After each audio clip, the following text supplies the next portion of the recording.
Hi everyone, welcome to Lisa and Michael Save the World. I'm artist Lisa D'Amico.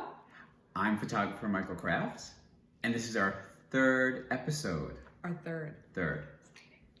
So what are we talking about today? What are we going to cover? What are we going to talk about today? Well, we have our influences, we have our art holes. You're going to show me some We're going art to history. educate Michael on a little bit of art history. Yeah, okay. If you want. We'll give it a try. What do you want to start with today? Let's start with influences. Influences. Yes. Okay. Yeah. So why don't you go first? I'm going to go first. All right. So my influence is David LaChapelle, the photographer. I think I noticed him right away because his color, the sets, everything is just so, I don't know. It's like this, and everything's exaggerated, which I love. Expressions are exaggerated, colors exaggerated. And that's just he's a huge influence. So since I have my Dolly shirt, some of my favorite David LaChapelle photos are of Dolly Parton.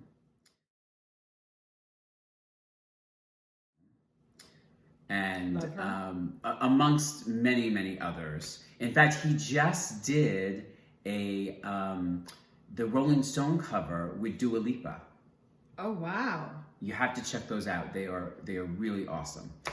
Anyway, so should I show you the photo? So it's oh wow! That's she's lying on. It's the Dollywood thing, and it's the whole. Oh gosh! The whole thing. And Dolly, like I always say to you, Dolly has no problem kind of like poking fun at herself. Mm-hmm, yeah. But always in a really like over the top, delicious, posh way. Yeah, they made such a good pairing because she's over the top and he's over the top. Yeah. So it was just... It's a good marriage. Yeah. Good artistic no doubt marriage. about it. I would love that she would work with him again. But actually, I don't know if he's photographing that. Photographing. Is that a word? Well, no, it is now. He is doing Dua Lipa. That's true. But for a while, he was doing some other things. But anyway, so... Okay. Oh, my influence. Your influence. My influence is directly related to an art exhibit that I will be participating in this summer. My influence is dreams. Yeah, like dreams. Do you dream a lot? I don't know, but I don't dream a lot. You dream a lot? Lately, through this whole COVID thing and everything, my dreams are, they're weird. Yeah. I don't dream a lot. So the theme and the title of this exhibit is Art Meets Dream. So my art has to meet my dreams. And you can't make yourself dream. So I've just been more attentive to when I do dream, and I've been taking notes and just jotting things down. So I write them in the middle of the night as soon as I have the dream, and then I wake up in the morning, I can't read my own handwriting. I don't know what the hell I'm talking about. But I'm so excited about this art exhibit, and I've been asking other people about their dreams, because you know what? It doesn't necessarily need to be my dreams, does it?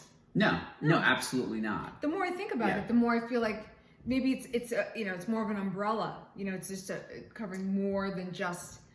Because look, it's not always about the artist. Even though no matter what we photograph, what we paint, there's always us in it. It's inevitable. Right. Yeah. There's always part of us, or things that are in our mind. Yeah. Or things that we want to be, maybe. Yeah. So. Cool. That's I love my that. influence. That's great. So what's next? What's next was art holes. Okay. You go first. All right, art holes. This art hole, if you know me and you're getting to know me, this is getting to know. I don't even know. Where's that from? Some old movie, I think. It is, and we should know this. We should know it because we're old classic movie buffs. Yeah, or lunatics, whatever you were. TCM, we're here. Let us host. We can host. So, what was the question? Art holes. Art holes. Art holes. My art hole is something that I complain about a lot. I complain a lot about people who don't buy local art. And go to Bed Bath & Beyond? Let's not name names. Oh, sorry. But who go to these retail establishments and will spend like $100, $150 on a piece of artwork when they could be supporting their local artists, they could be supporting their local economy by purchasing artwork for their home or as a special gift from a local artist. I have no doubt that most communities have a local art organization, a local art group that is easily found. So please don't be an art hole. Buy local art. And if you can't afford the art, let's say you can't afford the painting or you can't afford the photograph, buy that artist. I'm sure they sell note cards, or maybe they're selling, right? Sure, Or stickers or of their artwork, or prints of their artwork at a lower price. Right. Prints are always cheaper. They're always cheaper, and they usually look just as good. Although I did meet one artist whose prints weren't that good, but that's just one. The rest are great, and it does make a difference. It really does. And also, you're bringing something really personal into your house, and you are just creating your own kind of private art gallery. There you go. It's a win-win. Is it my turn? I think it is. Well, okay. Yeah, did you? Okay. Well, listen, he wasn't sure what his article was going to be, but I know. you figured this out. Yes, I did. Because you usually have a long list. Well, I usually do I usually do people that have ruined art in galleries. So if you accidentally trip and damage a piece of artwork in a gallery, museum, public art, whatever, or you're letting your child run wild, you may end up on the show. Yeah. And Michael may yell. Absolutely. I will call you out. I will. Yeah, he will. So, my art hole today is all about either galleries or people that just have this hang up with nudity. Nudity has been in art for... Oh God, since the beginning. Hundreds and hundreds of years. Yeah, the Venus of Willendorf, which is this beautiful tiny sculpture that was carved from a piece of stone that's, older than dirt. And the Statue of David. Oh. That's all over the place. His junk is out in the open for everyone to see, which See, people make fun of, too. You use the word junk. You might make it harder for some people to accept what you're saying. It's so funny. What am I supposed to say? Penis? I guess I'm supposed to say penis, so that sounds more, but I don't know. But yeah, it just, sometimes I feel like there's always this issue, especially with, I do all kinds of photography, so I have photography that I can use as like a backup, but it's frustrating when, and it's happened to me. A couple of years ago, I entered a photo, an art exhibit. I was trying to say a call for artists, and 2 of my pieces were taken out. And then it's like, and it just kind of like trickles down, and then there was also because really what it is censorship. It is censorship. And then I was also someone was also gonna have a launch party for my book Sweet Tooth, and then that got pulled because of nudity. It just gets ridiculous after a while. People, nudity is not, and parents, like, get over yourselves. Your kids right now, especially in this day and age, all right, I'm getting on my soapbox. I know he is. Are seeing more on the internet, because I know you're not even watching what your kids are looking on the internet. We know that.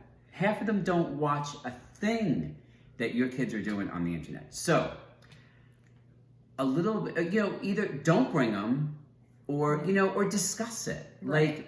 Like, probably the nudity you're going to see in a piece of art is totally different than porn. Than what they're seeing, than probably what they're looking up. Because we know they're looking it up. Don't make something a taboo that's never been a taboo.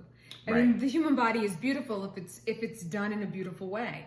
Yes. And don't forget, we did a group exhibit, and there was a sculptor whose work is all in nudes, and they're absolutely beautiful, men and women. And he had to, during the day, he had to cover the naked statues with aprons. Cloth. Aprons. Yeah, at least they showed them there. They weren't. It wasn't like don't. It wasn't rejected, but it was covered during the day. Yeah, because the person had, once again, there were. She had classes there, and they had to. And once again, it's parents. Parents, like, come on. It's not always parents. Sometimes. Uh, Don't it's even not get me always parents. Well, no. Sometimes it's just 80%. Yeah. Oh, I don't know if it's 80%, but sometimes 85. a lot. It's parents a lot. It is. He's Yes. right, but it's not always just parents. And look, the nude form has been used in religious artwork for hundreds, thousands of years. Yes, that's and true. also, this is my pet peeve, even though I've already done my art hole. That, like you said, David, the male figure is just as beautiful as the female figure. Oh, and there's a bigger hang up on men. Oh. There's a very bigger hang up on. So why are I we know that accepting myself. of female nudes and not male nudes? I don't know. People love the boobs and ass. Maybe we need to move on. Okay. Okay, now Art it's time for history. art history. Art history. Yay! So I am going to be showing Michael a piece of art history that I know he has never seen before. I have to You put my never glasses know. on for a second. It's called The Flatters, and it's by Peter Bruegel, and it was created in 1592.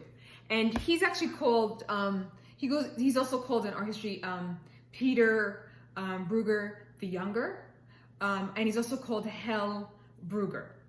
And he likes to do artwork, paintings of really like the downtrodden during the 1500s. And here is his painting. You need to get a good look at that.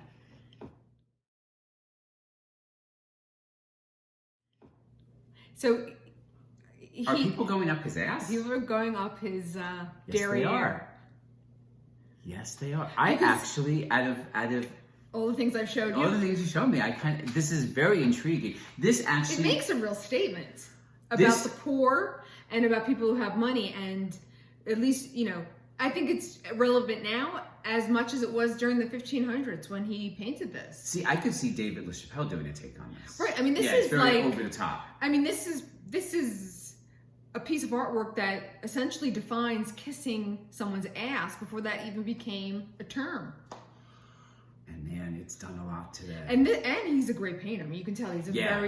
he comes from, his father was a painter, and obviously he's inherited and learned the skill, but also he takes these very disturbing narratives and creates fine art out of them. And I think he's sending a really interesting message, because art cannot always be pretty and beautiful. Sometimes art heals, art speaks, but art also influences and it changes, and it's supposed to.